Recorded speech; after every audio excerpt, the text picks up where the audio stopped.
A las 3 en punto me encontraba en Baker Street, pero Holmes no había regresado todavía. La dueña me informó que había salido de casa poco después de las 8 de la mañana. Me senté, no obstante, junto al fuego, resuelto a esperarle por mucho que tardase. Esta investigación me había interesado profundamente. No estaba rodeada de ninguna de las características extraordinarias y horrendas que concurrían en los 2 crímenes que he dejado ya relatados, pero la índole del caso y la alta posición del cliente de Holmes lo revestían de un carácter especial. La verdad es que, con independencia de la índole de las pesquisas que mi amigo emprendía, había en su magistral manera de abarcar las situaciones y en su razonar agudo e incisivo un algo que convertía para mí en un placer el estudio de su sistema de trabajo y el seguirle en los métodos rápidos y sutiles con que desenredaba los misterios más inextricables. Me hallaba tan habituado a verle triunfar que ni siquiera me entraba en la cabeza la posibilidad de un fracaso suyo.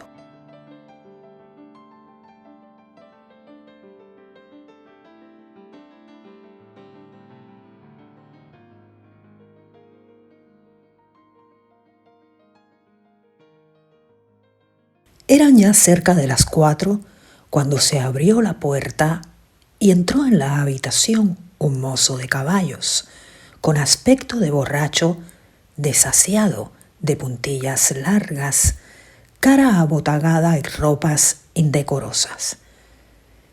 A pesar de hallarme acostumbrado a la asombrosa habilidad de mi amigo para el empleo de disfraces, tuve que examinarlo muy detenidamente antes de cerciorarme de que era él en persona. Me saludó con una inclinación de cabeza y se metió en su dormitorio, del que volvió a salir antes de 5 minutos, vestido con traje de mezclilla y con su aspecto respetable de siempre. ¿Quién iba a decirlo? Él se rió hasta sofocarse y rompió de nuevo a reír, y tuvo que recostarse en su sillón, desmadejado e impotente. ¿De qué se ríe? Estoy seguro de que no es usted capaz de adivinar en qué invertí la mañana ni lo que acabé por hacer. No puedo imaginármelo, aunque supongo que habrá estado estudiando las costumbres y hasta quizás la casa de la señorita Irene Adler. Exactamente. Pero las consecuencias que se me originaron han sido bastante fuera de lo corriente. Se lo voy a contar. Salí esta mañana de casa poco después de las 8, caracterizado de mozo de caballos, en busca de colocación. Existe entre la gente de caballerizas una asombrosa simpatía y hermandad masónica. Sea usted uno de ellos y sabrá todo lo que hay que saber. Pronto di con el pabellón Brioni. Es una joyita de chalet, con jardín en la parte posterior, pero con su fachada de 2 pisos construida en línea con la calle. La puerta tiene cerradura sencilla. A la derecha hay un cuarto de estar bien amueblado, con ventanas largas que llegan casi hasta el suelo y que tienen anticuados cierres ingleses de ventana que cualquier niño es capaz de abrir. En la fachada posterior no descubrí nada en particular, salvo que la ventana del pasillo puede alcanzarse desde el techo del edificio de la cochera. Caminé alrededor de la casa y lo examiné todo cuidadosamente y desde todo punto de vista, aunque sin descubrir ningún otro detalle de interés. Luego me fui paseando descansadamente, calle adelante, y descubrí, tal como yo esperaba, unos establos en una travesía que corre a lo largo de una casa de las tapias del jardín. Eché una mano a los mozos de cuadra en la tarea de almohazar los caballos y me lo pagaron con 2 peniques, un vaso de mitad y mitad, 2 rellenos de la calzoleta de mi pipa con mal tabaco y todos los informes que yo podía apetecer acerca de la señorita Adler, sin contar con los que me dieron acerca de otra media docena de personas de la vecindad, en las cuales yo no tenía ningún interés, pero que no tuve más remedio que escuchar. ¿Y qué supo de Irene Adler? Le pregunté. Pues, verá usted, tiene locos a todos los hombres que viven por allí. Es la cosa más linda que haya bajo un sombrero en todo el planeta. Así aseguran, como un solo hombre, todos los de las caballerizas de Serpentine. Lleva una vida tranquila, canta en conciertos, sale todos los días en carruaje a las 5 y regresa a las 7 en punto para cenar, salvo cuando tiene que cantar. Es muy raro que haga otras cosas, otras salidas. Solo es visitada por un visitante varón, pero lo es con mucha frecuencia. Es un hombre moreno, hermoso, impetuoso. No se pasa un día sin que la visite y en ocasiones lo hace 2 veces el mismo día. Un tal señor Godfrey Norton, del Colegio de Abogados de Inner Temple. Fíjese en todas las ventajas que ofrece para ser confidente el oficio de cochero. Estos que me hablaban lo habían llevado a su casa una docena de veces desde las caballerizas de Serpentine y estaban al cabo de la calle sobre su persona. Una vez que me hube enterado de todo cuanto podían decirme, me dediqué otra vez a pasearme calle arriba y calle abajo, cerca del pabellón Brioni, y a trazarme mi plan de campaña. Este Godfrey Norton jugaba sin duda un gran papel en el asunto. Era abogado, lo cual sonaba de una manera ominosa. ¿Qué clase de relaciones existía entre ellos y qué finalidad tenían sus repetidas visitas? ¿Era ella cliente, amiga o amante suya? En el primero de los casos, era probable que le hubiese entregado a él la fotografía. En el último, ya resultaba menos probable. De lo que resultase, dependía el que yo siguiese con mi labor en el pabellón Brioni o volviese mi atención a las habitaciones de aquel caballero en Temple. Era un punto delicado y que ensanchaba el campo de mis investigaciones. Me temo que le estoy aburriendo a usted con todos estos detalles, pero si usted ha de hacerse cargo de la situación, es preciso que yo le exponga mis pequeñas dificultades. Le sigo a usted con gran atención, le contesté. Aún seguía sopesando el tema en mi mente cuando se detuvo delante del pabellón Brioni un coche de caballo y saltó fuera de él un caballero. Era un hombre de extraordinaria belleza, moreno, aguileño, de bigotes, sin duda alguna el hombre del que me habían hablado. Parecía tener mucha prisa. Gritó al cochero que esperase e hizo a un lado con el brazo a la doncella que le abrió la puerta con el aire de quien está en su casa. Permaneció en el interior cosa de media hora y yo pude captar rápidas visiones de su persona al otro lado de las ventanas del cuarto de estar. Se paseaba de un lado para otro, hablaba animadamente y agitaba los brazos. A ella no conseguí verla. De pronto volvió a salir aquel hombre con muestras de llevar aún más prisa que antes. Al subir al coche, sacó un reloj de oro del bolsillo y miró la hora con gran ansiedad. «Salga como una exhalación», gritó. Primero a Gross y Hankey en Regent Street y después a la iglesia de Santa Mónica en Edgware Road. «Hay media guinea para usted si lo hace en 20 minutos». Y allá se fueron, y cuando yo estaba preguntándome si no habría bien en seguirlos, veo venir por la travesía un elegante landó pequeño, cuyo cochero traía aún a medio abrochar la chaqueta y el nudo de la corbata debajo de la oreja, mientras que los extremos de las correas de su atalaje saltan fuera de las hebillas. Ni siquiera tuvo tiempo de parar delante de la puerta cuando salió ella del vestíbulo como una flecha y subió al coche.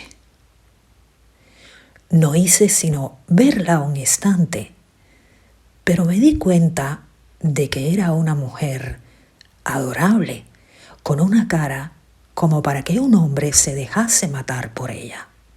«A la iglesia de Santa Mónica, John», le gritó, «y hay para ti medio soberano si llegas en 20 minutos». Watson, aquello era demasiado bueno para perdérselo. Estaba yo calculando qué me convenía más, si echar a correr o colgarme de la parte trasera del landó. Pero en ese instante vi acercarse por la calle un coche de alquiler. El cochero miró y remiró al ver un cliente tan desasiado, pero yo salté dentro sin darle tiempo a que pusiese inconvenientes y le dije: «A la iglesia de Santa Mónica, y hay para ti medio soberano si llegas en 20 minutos». Eran 25 para las 12 y no resultaba difícil barruntar de qué se trataba. Mi cochero arreó de lo lindo. No creo que yo haya ido nunca en coche a mayor velocidad, pero lo cierto es que los demás llegaron antes. Cuando lo hice yo, el coche de un caballo y el landó se hallaban delante de la iglesia con sus caballos humeantes. Pagué al cochero y me metí a toda prisa en la iglesia. No había en ella un alma, fuera de las dos a quienes yo había venido siguiendo y un clérigo vestido de sobrepelliz que parecía estar arguyendo con ellos. Se hallaban los tres formando grupo delante del altar. Me metí por un pasillo, el lateral, muy sosegadamente, como uno que ha venido a pasar el tiempo en la iglesia. De pronto, con gran sorpresa mía, los tres que estaban junto al altar se volvieron a mirarme y Godfrey Norton vino a todo correr hacia mí. «Gracias a Dios», exclamó. «Usted nos servirá. Venga, venga». «¿Qué ocurre?», le pregunté. «Venga, hombre, se trata de 3 minutos o de lo contrario no será legal». Me llevó medio a rastras al altar y antes que yo comprendiese de qué se trataba, me encontré mascullando respuestas que me susurraban al oído y saliendo garante de cosas que ignoraba por completo y, en términos generales, colaborando en unir con firmes lazos a Irene Adler, soltera, con Godfrey Norton, soltero. Todo se hizo en un instante y allí me tiene usted entre el caballero a un lado mío, que me daba las gracias, y el otro lado la dama, haciendo lo propio, mientras el clérigo me sonreía delante de una manera beatífica. Fue la situación más absurda en que yo me he visto en toda mi vida, y fue el recuerdo de la misma lo que me hizo estallar mi risa hace un momento. Por lo visto, faltaba no sé qué requisito a su licencia matrimonial, y el clérigo se negaba rotundamente a casarlos si no presentaban algún testigo. Mi afortunada aparición ahorró al novio la necesidad de lanzarse a la calle a la búsqueda de un padrino. La novia me regaló un soberano que yo tengo intención de llevar en la cadena de mi reloj en recuerdo de aquella ocasión. Vaya, las cosas han tomado un giro inesperado, dije yo. ¿Qué va a ocurrir ahora? Pues la verdad, me encontré con mis planes seriamente amenazados. Saqué la impresión de que quizás la pareja se iba a alargar de allí inmediatamente, lo que requería de mi parte medidas rápidas y enérgicas. Sin embargo, se separaron en la puerta de la iglesia, regresando él en su coche al temple y ella en el suyo a su propia casa. Al despedirse, le dijo ella: «Me pasearé como siempre en coche a las 5 por el parque». Y no oí más. Los coches tiraron en diferentes direcciones y yo me marché a lo mío. ¿Y qué es lo suyo? Pues comerme alguna carne fiambre y beberme un buen vaso de cerveza, contestó tocando la campanilla. He andado demasiado atareado para pensar en tomar ningún alimento y es probable que al anochecer lo esté aún más.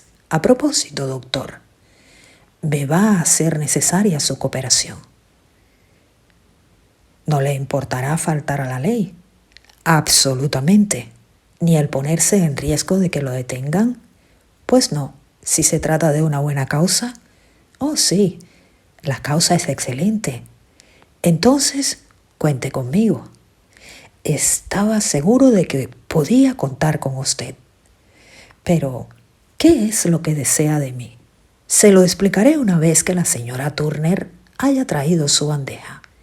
Y ahora, dijo encarándose con la comida sencilla que le había servido nuestra patrona, como es poco el tiempo de que dispongo, tendré que explicárselo mientras como. Son casi las 5. Es preciso que me encuentre dentro de 2 horas en el lugar de la escena. La señorita, o mejor dicho, la señora Irene, regresará a las 7 de su paseo en coche. Necesitamos estar junto al pabellón Brioni para recibirla. ¿Y entonces qué? Deje eso de cuenta mía. Tengo dispuesto lo que tiene que ocurrir.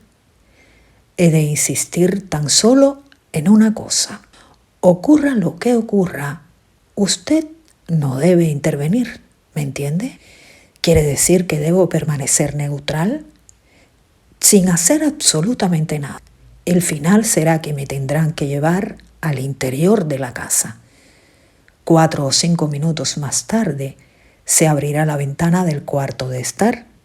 Usted se situará cerca de la ventana abierta. ¿Entendido?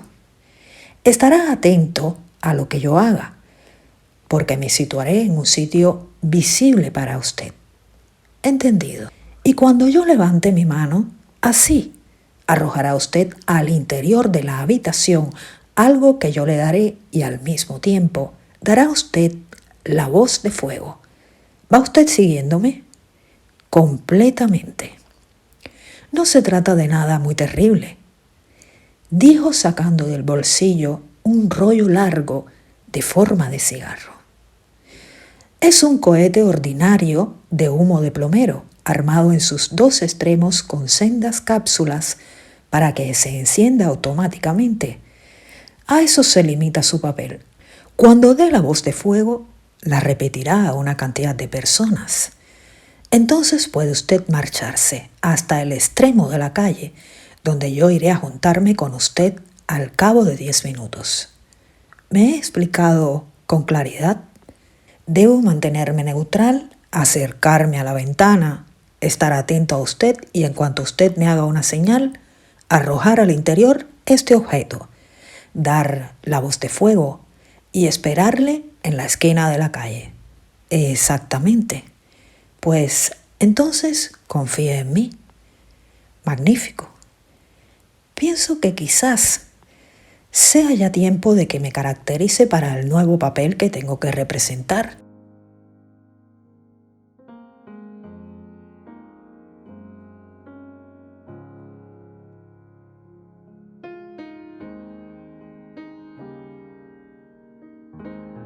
Desapareció en el interior de su dormitorio, regresando a los pocos minutos caracterizado como un clérigo disidente, bondadoso y sencillo. Su ancho sombrero negro, pantalones abolsados, corbata blanca, sonrisa de simpatía y aspecto general de observador, curioso y benévolo eran tales que solo un señor John Hare sería capaz de igualarlos. A cada tipo nuevo de que se disfrazaba, parecía cambiar hasta de expresión, maneras e incluso de alma. Cuando Holmes se especializó en criminología, la escena perdió un actor y hasta la ciencia perdió un agudo razonador. Eran las 6:15 cuando salimos de Baker Street y faltaban todavía 10 minutos para la hora señalada cuando llegamos a Serpentine Avenue. Estaba ya oscureciendo y se procedía a encender los faroles del alumbrado. Nos paseamos de arriba para abajo por delante del pabellón Brioni esperando a su ocupante. La casa era tal y como yo me la había figurado por la concisa descripción que de ella había hecho Holmes, pero el lugar parecía menos recogido de lo que yo me imaginé. Para tratarse de una calle pequeña de un barrio tranquilo, resultaba notablemente animada.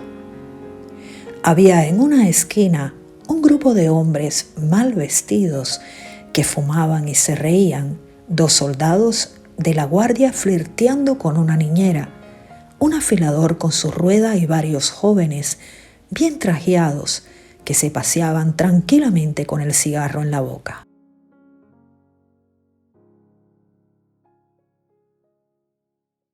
Esta boda, me dijo Holmes mientras íbamos y veníamos por la calle, simplifica bastante el asunto. La fotografía resulta ahora un arma de doble filo. Es probable que ella sienta la misma aversión a que sea vista por el señor Godfrey Norton como nuestro cliente a que la princesa la tenga delante de los ojos. Ahora bien, la cuestión que se plantea es esta: ¿dónde encontraremos la fotografía? Eso es, ¿dónde? Es muy poco probable que se la lleve de un lado para otro en su viaje. Este tamaño exposición, demasiado grande para poder ocultarla entre el vestido, ¿sabe?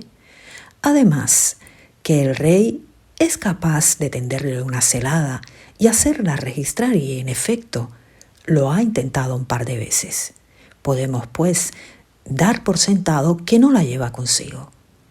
¿Y dónde la tiene entonces? Puede guardarla su banquero o puede guardarla su abogado. Existe esa doble posibilidad, pero estoy inclinado a pensar que ni lo uno ni lo otro. Las mujeres son por naturaleza aficionadas al encubrimiento, pero les gusta ser ellas mismas las encubridoras. ¿Por qué razón habría de entregarla a otra persona? Podía confiar en sí misma como guardadora, pero no sabía qué influencias políticas, directas o indirectas, podrían llegar a emplearse para hacer fuerza sobre un hombre de negocios. Tenga usted, además, en cuenta que ella había tomado la resolución de servirse de la fotografía dentro de unos días. Debe, pues, encontrarse en un lugar en que le sea fácil echar mano de ella. Debe estar en su propio domicilio.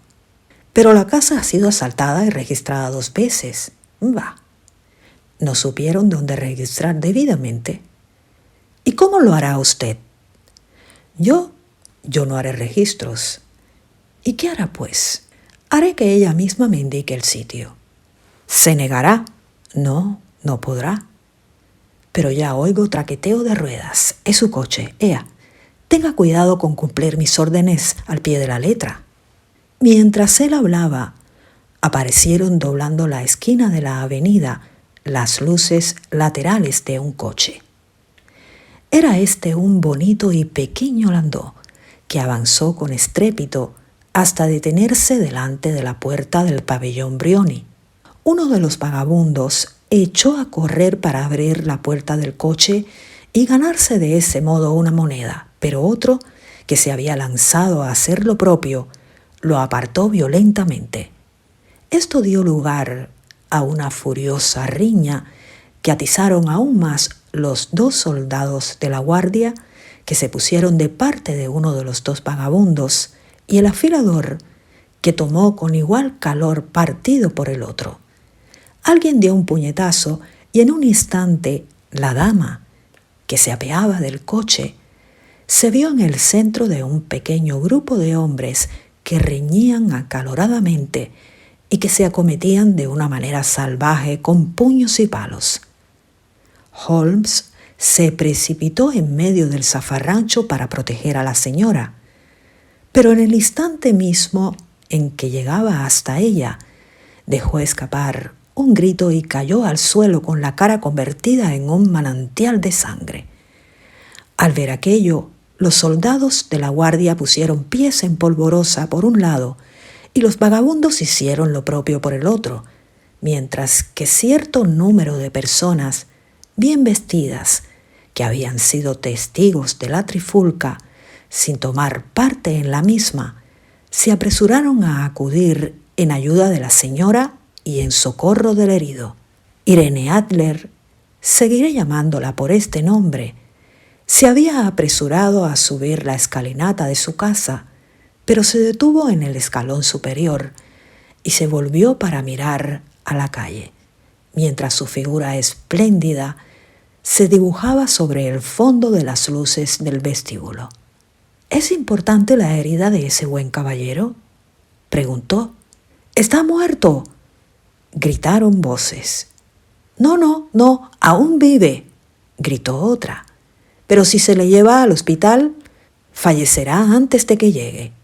«Se ha portado valerosamente», dijo una mujer.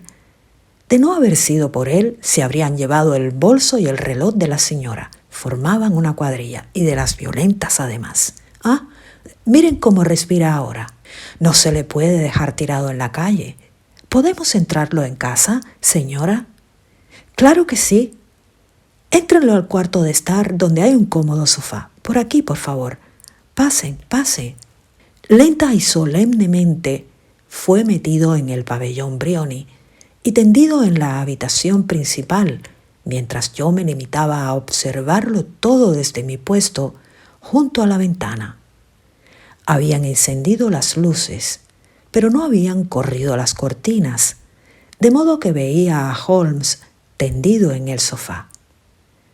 No sé si él se sentiría en ese instante arrepentido del papel que estaba representando, pero sí sé que en mi vida me he sentido yo tan sinceramente avergonzado de mí mismo como cuando pude ver a la hermosa mujer contra la cual estaba yo conspirando y la gentileza y amabilidad con que cuidaba al herido. Sin embargo, al echarme atrás en la representación del papel que Holmes me había confiado, equivaldría a la más negra traición.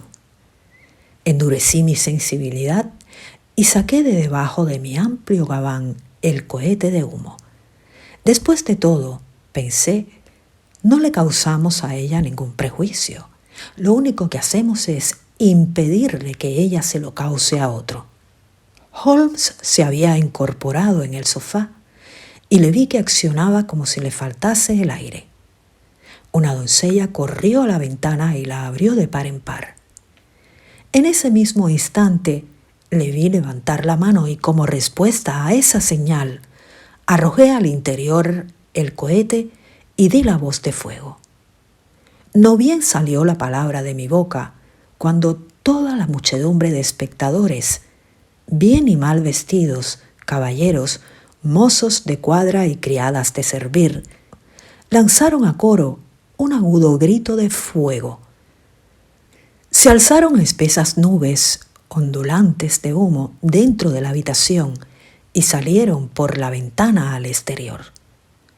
Tuve una visión fugaz de figuras humanas que echaban a correr y oí dentro la voz de Holmes, que les daba la seguridad de que se trataba de una falsa alarma. Me deslicé por entre la multitud vociferante, abriéndome paso hasta la esquina de la calle, y 10 minutos más tarde tuve la alegría de sentir que mi amigo pasaba su brazo por el mío, alejándonos del escenario de aquel griterío. Caminamos rápidamente y en silencio durante algunos minutos hasta que doblamos por una de las calles tranquilas que desembocan en Edgware Road. «Lo hizo usted muy bien, doctor», me dijo Holmes. «No hubiera sido posible mejorarlo. Todo ha salido perfectamente». «¿Y tiene ya la fotografía?» «Sé dónde está». «¿Y cómo lo descubrió?» «Ya le dije a usted que ella me lo indicaría». «No quiero hacer del asunto un misterio», exclamó riéndose. «Ya se daría usted cuenta de que todos cuantos estaban en la calle eran cómplices. Los había contratado para la velada». Lo barrunté. Pues cuando se armó la trifulca, yo ocultaba en la mano una pequeña cantidad de pintura roja húmeda. Me abalancé, caí, me di con fuerza en la cara con la palma de la mano y ofrecí un espectáculo que movía compasión. Es un truco viejo. Luego me metieron en la casa. Ella no tenía más remedio que recibirme. ¿Qué otra cosa podía hacer? Y tuvo que recibirme en el cuarto de estar, es decir, en la habitación misma en que yo sospechaba que se encontraba la fotografía, o allí o en su dormitorio. Y yo estaba resuelto a ver en cuál de los dos. Me tendieron en el sofá, hice como que me ahogaba. No tuvieron más remedio que abrir la ventana, y tuvo usted de ese modo su oportunidad. ¿Y de qué le sirvió la acción? De ella dependía todo. Cuando una mujer cree que su casa está ardiendo, el instinto le lleva a precipitarse hacia el objeto que tiene en más aprecio. Es un impulso irresistible del que más de una vez me he aprovechado. Recurrí a él cuando el escándalo de la suplantación de Darlington y en el castillo de Ashworth. Si la mujer es casada, corre a coger en brazos a su hijito. Si es soltera, corre en busca de su estuche de joyas. Pues bien, era evidente para mí que nuestra dama de hoy no guardaba en casa nada que fuese más precioso para ella que lo que nosotros buscábamos. La alarma, simulando que había estallado un fuego, se dio admirablemente. El humo y el griterío eran como para sobresaltar a una persona de nervios de acero. Ella actuó de manera magnífica. La fotografía está en un escondite que hay detrás de un panel corredizo, encima mismo de la campanilla de llamada de la derecha. Ella se plantó allí en un instante y la vi medio sacarla fuera. Cuando empecé a gritar que se trataba de una falsa alarma, volvió a colocarla en su sitio, echó una mirada al cohete y salió corriendo de la habitación y no volví a verla.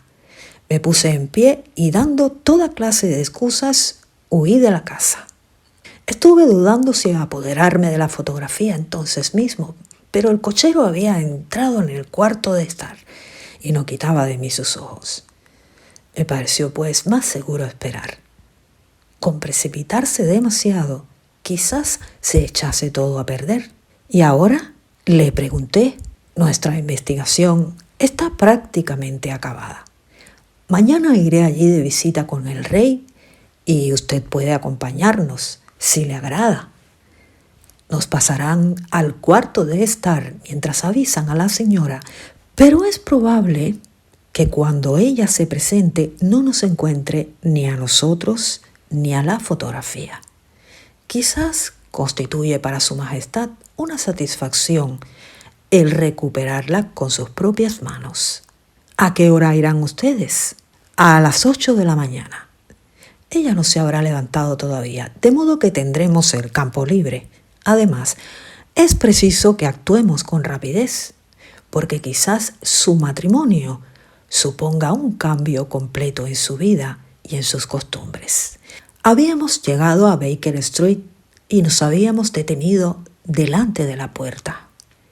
Mi compañero rebuscaba la llave en sus bolsillos cuando alguien le dijo al pasar: «Buenas noches, señor Sherlock Holmes».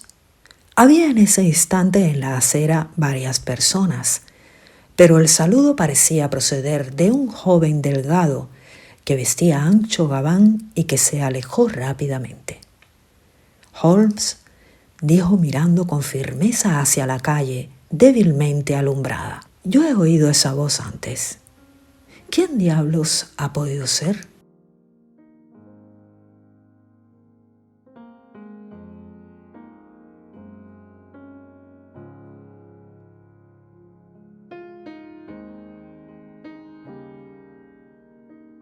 Esa noche dormí en Baker Street y nos hallábamos desayunando nuestro café con tostada cuando el rey Bohemia entró con gran prisa en la habitación.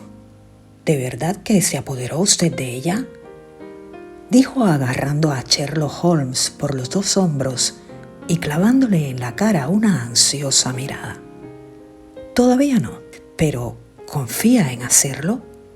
«Confío. Pues vamos entonces. Ya estoy impaciente por ponerme en camino». «Necesitamos un carruaje». «No, tengo esperando mi brougham. Eso simplifica las cosas». Bajamos a la calle y nos pusimos una vez más en marcha hacia el pabellón Briony.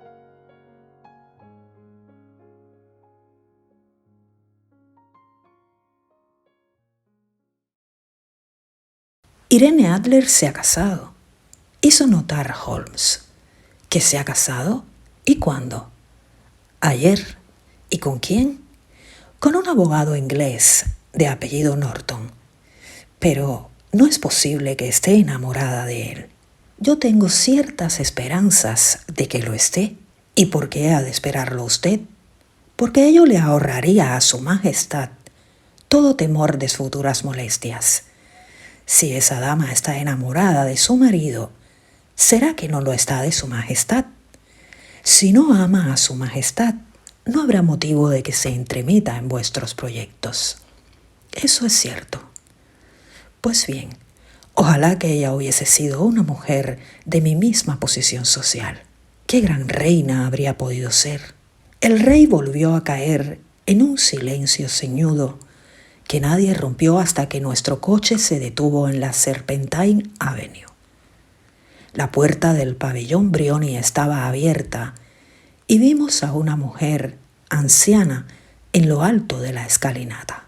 Nos miró con ojos burlones cuando nos apeamos del coche del rey y nos dijo: «El señor Sherlock Holmes, ¿verdad?» «Yo soy el señor Holmes», contestó mi compañero alzando la vista hacia ella con mirada de interrogación y de no pequeña sorpresa. «Me lo imaginé. Mi señora me dijo que usted vendría probablemente a visitarla. Se marchó esta mañana con su esposo en el tren que sale de Charing Cross a las 5:15 con destino al continente». «¿Cómo?», exclamó Holmes, retrocediendo como si hubiese recibido un golpe y pálido de pesar y de sorpresa. «¿Quiere usted decirme con ello que su señora abandonó ya Inglaterra?» «Para nunca más volver». «¿Y esos documentos?», preguntó con voz ronca el rey. «Todo está perdido». «Eso vamos a verlo». Holmes apartó con el brazo a la criada y se precipitó al interior del cuarto de estar, seguido por el rey y por mí. Los muebles se hallaban desparramados en todas direcciones, los estantes desmantelados, los cajones abiertos, como si aquella dama lo hubiese registrado y saqueado todo antes de su fuga. Holmes se precipitó hacia el cordón de la campanilla, corrió un pequeño panel y metiendo la mano dentro del hueco, extrajo una fotografía y una carta. La fotografía era la de Irene Adler en traje de noche y la carta llevaba el siguiente sobrescrito: para el señor Sherlock Holmes. La retirará él en persona. Mi amigo rasgó el sobre y nosotros tres la leímos al mismo tiempo. Estaba fechada a medianoche del día anterior y decía así: mi querido señor Sherlock Holmes, la verdad es que lo hizo usted muy bien. Me la pegó usted por completo. Hasta después de la alarma del fuego no sospeché nada, pero entonces, al darme cuenta de que yo había traicionado mi secreto, me puse a pensar. Desde hace meses me habían puesto en guardia contra usted, asegurándome que si el rey empleaba a un agente, ese sería usted, sin duda alguna. Me dieron también su dirección y sin embargo, logró usted que yo le revelase lo que deseaba conocer. Incluso cuando se despertaron mis recelos, me resultaba duro el pensar mal de un anciano clérigo tan bondadoso y simpático. Pero como usted sabrá, también yo he tenido que practicar el oficio de actriz. La ropa varonil no resulta una novedad para mí y con frecuencia aprovecho la libertad de movimientos que ello proporciona. Envié a John, el cochero, a que lo vigilase a usted. Eché a correr escaleras arriba, me puse la ropa de paseo, como yo la llamo, y bajé cuando usted se marchaba. Pues bien, yo le seguí hasta su misma puerta, comprobando así que me había convertido en objeto de interés para el célebre Sherlock Holmes. Entonces, y con bastante imprudencia, le di las buenas noches y me marché al Temple en busca de mi marido. Nos pareció a los dos que lo mejor que podríamos hacer al vernos perseguidos por tan formidable adversario era huir. Por eso encontrará usted el nido vacío cuando vaya mañana a visitarme. Por lo que hace a la fotografía, puede tranquilizarse su cliente. Amo y soy amada por un hombre que vale más que él. ¿Puede el rey obrar como bien le plazca, sin que se lo impida la persona a quien él lastimó tan cruelmente? La conservo tan solo a título de salvaguardia mía, como arma para defenderme de cualquier paso que él pudiera dar en el futuro. Dejo una fotografía que quizás le agrade conservar en su poder y soy de usted, querido señor Sherlock Holmes, muy atentamente, Irene Norton, nacida Adler. ¡Qué mujer!, exclamó el rey de Bohemia una vez que leímos los tres la carta. ¿No le dije lo rápida y resuelta que era? ¿No es cierto que habría sido una reina admirable? ¿No es una lástima que no esté a mi mismo nivel? A juzgar por lo que de esa dama he podido conocer, parece que en efecto ella y su majestad están a un nivel muy distinto, dijo fríamente Holmes. Lamento no haber podido llevar a un término más feliz el negocio de su majestad. Todo lo contrario, mi querido señor, exclamó el rey, no ha podido tener un término más feliz. Me consta que su palabra es sagrada. La fotografía es ahora tan inofensiva como si hubiese ardido en el fuego. Me felicito de oírle decir eso a su majestad. Tengo contraída una deuda inmensa con usted. Dígame, por favor, ¿de qué manera puedo recompensarle? Este anillo, se sacó del dedo un anillo de esmeralda en forma de serpiente y se lo presentó en la palma de la mano. Su majestad está en posesión de algo que yo valoro en mucho más, dijo Holmes. Pues no tiene usted más que nombrármelo. Esta fotografía. El rey se le quedó mirando con asombro y exclamó: ¿La fotografía de Irene? Pues suya es, desde luego, si así lo desea. Le doy las gracias, Majestad. De modo, pues, que ya no me queda nada por tratar de este asunto. Tengo el honor de dar los buenos días a su Majestad. Holmes se inclinó, se volvió sin darse por enterado de la mano que el rey le alargaba y echó a andar, acompañado por mí, hacia sus habitaciones.